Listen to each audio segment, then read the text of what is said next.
Assalamualaikum. Hari ini tarikh 22 September kita akan mulakan surat sirah Nabi Muhammad sallallahu alaihi wasallam pada sebelum kelahiran, semasa kelahiran dan selepas kelahiran sehinggalah Nabi Muhammad sallallahu alaihi wasallam wafat.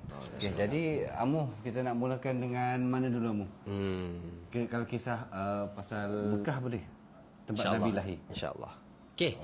Jadi kalau nak bercerita tentang kisah kota Mekah, Ringkaskan. Okay. Dia kembali ke zaman Nabi Ibrahim dulu lah. Jadi asalnya tanah Mekah ni adalah tanah gersang, tandus, tak ada air.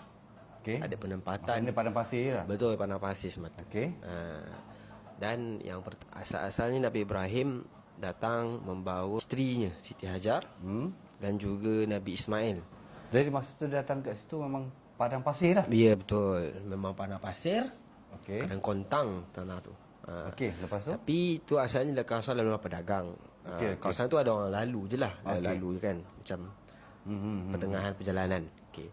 Kemudian diletakkan Siti Hajar dan juga Nabi Ismail di situ. Kemudian bila anak dengan isteri tinggal di sini, so tinggal sini, lepas tu tiba-tiba je tak tahu cerita. Jadi Siti Hajar pun kejar balik Nabi Ibrahim.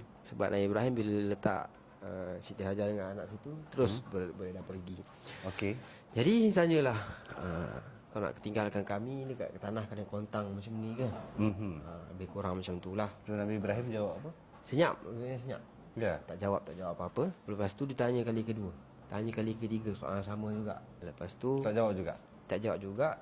Lepas tu seterusnya Siti Hajar tanya, adakah ini perintah daripada Allah? Kemudian barulah Nabi Ibrahim menjawab ya. Maksudnya tinggalkan anak dengan bini kat sini tu, tak apa-apa situ, memang perintah daripada Allah Ta'ala. Lepas tu dia pun tinggal. Lepas tu Siti Hajar jawab, kalau macam tu maka Allah Ta'ala tidak akan membiarkan kami. Lepas tu kembalilah Siti Hajar ke anak dia, sebab anak dia tinggal dekat satu tempat tu. Dia dekat berdekatan dengan bukit Safa. Lepas tu dia balik semula, Siti Hajar balik semula ke anak dia. Nabi Ibrahim meneruskan perjalanan dia, lalu pergi. Kemudian bila dah jauh sikit, Nabi Ibrahim angkat tangan berdoa, Rabbana inni askantu, sesungguhnya aku ni meninggalkan, ini askantu min zurriyati, pada zuriatku dekat satu lembah yang tak ada tumbuhan. Rabbana liyuqimus salah. Ya Allah, untuk apa? Untuk mendirikan, diorang ni mendirikan sembahyang. Lepas tu Nabi Ibrahim doa lagi, faja'al afidatan minan nas. Semoga hati-hati manusia ni tertarik kepada tempat tu, ilahi. Lepas tu jadi tinggallah Nabi Ibrahim meninggalkan anak isteri kat situ. Jadi maksudnya dua orang, asal-asalnya memang dua orang yang duduk situ. Siti Hajar dengan Nabi Ismail. Betul, Siti Hajar dengan Nabi Ismail. Lepas tu masa tu makanan semua ada. Nabi Ibrahim tinggalkan ada makanan kurma dan juga sebekas air lah. Sampailah habis. Bila dah habis makanan tu, Nabi Ismail pun dan juga Siti Hajar kehausan lah kan. Makanan dah habis, minuman pun dah habis. Tu yang dicari mana sumber air.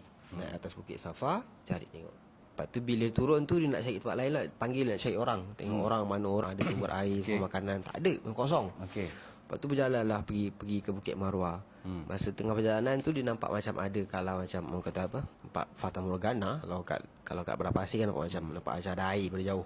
Tu yang sing-sing ni berlari tu dia nampak air. Marwah, Safa 7 kali. Dan akhirnya syariat sa'i tu katanya diambil dari situlah peristiwa tersebut. Peristiwa Siti Hajar mencari. Dan kita kena buat sa'i tu selepas tawaf tu, betul lah. Itu dia ambil pada peristiwa tu. Maksudnya tinggal tak ada makanan, tak ada minuman. Anak dia tu tinggal kat tepi, dia yang pergi cari. Supaya perempuan lah, perempuan yang pergi mencari tengah-tengah panas. Akhirnya bila dikatakan bahawa Sayyidina Jibril, malaikat Jibril dikibas kepak dia, kibas kaki, tekan kaki, terpancurlah air Zam-Zam. Itulah tu yang kita minum sampai sekarang tu. Tapi dia ada beberapa kisah lah. Ada kata lepas tu ada tertimbus, lepas tu dikorek balik oleh atuk Nabi. Tu nanti kita ceritakan, panjang cerita dia. Jadi lepas tu air pun dah keluar. Jadi adalah sumber air. Ada sumber air. Betul. Lepas apa jadi?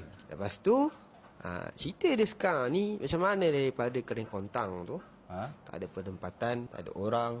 Okey. Macam mana sekarang ni boleh jadi aman makmur?